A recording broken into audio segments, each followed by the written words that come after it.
మహాలక్ష్మి పథకం ద్వారా ఆర్టీసీలో మహిళలకు ఉచిత ప్రయాణం ప్రారంభమై 2 సంవత్సరాలు పూర్తి చేసుకున్న సందర్భంగా మహిళలకు ఆర్టీసీ ఉద్యోగులకు సిబ్బందికి శుభాకాంక్షలు తెలిపారు మంత్రి పొన్నం ప్రభాకర్. డిసెంబర్ 9, 2023 నాడు సీఎం రేవంత్ రెడ్డి నాయకత్వంలో ప్రజాపాలన ప్రభుత్వం రాష్ట్రంలోని అక్కా చెల్లెళ్లకు ఆర్టీసీలో ఉచిత బస్సు ప్రయోగం అలాగే ఉచిత బస్సు ప్రయాణాన్ని కూడా ప్రారంభించిందని తెలియజేశారు.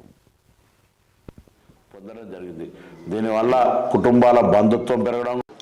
డిసెంబర్ 9, 2023 నాడు గౌరవ ముఖ్యమంత్రి రేవంత్ రెడ్డి గారి నాయకత్వంలో తెలంగాణ ప్రజాపాలన ప్రభుత్వం తెలంగాణ అక్కా చెల్లెలందరికీ ఉచిత బస్సు ప్రయాణ సౌకర్యం కలుగజేసింది మహాలక్ష్మి పేరు మీద.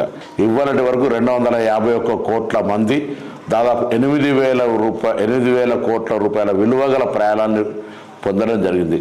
దీనివల్ల కుటుంబాల బంధుత్వం పెరగడం కావచ్చు, అదేవిధంగా దేవాలయాల సందర్శన కావచ్చు, ఆసుపత్రులకు కావచ్చు, విద్యా వ్యవస్థకు మెరుగుపడడం కావచ్చు, ఉపాధి అవకాశాలు మెరుగుపరుచుకునే విధంగా అనేక ఈరోజు మహిళలు ఉపయోగించుకుంటున్న ఈ సందర్భంలో 2 సంవత్సరాలు పూర్తి చేసుకున్న సందర్భంగా ఈరోజు సోనియా గాంధీ గారి జన్మదినం ప్రారంభించినటువంటి ఈ కార్యక్రమం విజయవంతంగా మహిళలకు ఉపయోగపడుతుంది, మహిళల సాధికారికతకు ఉపయోగపడుతోంది. బస్సులో ప్రయాణం చేయడమే కాదు, బస్సులకు యజమానులను ఇచ్చినటువంటి ప్రభుత్వంగా ఈరోజు తెలంగాణ ప్రజాపాలన ప్రభుత్వం. ఈ సందర్భంగా తెలంగాణలో అక్కా చెల్లెలందరికీ రవాణా శాఖ మంత్రిగా తెలంగాణ ప్రభుత్వం పక్షాన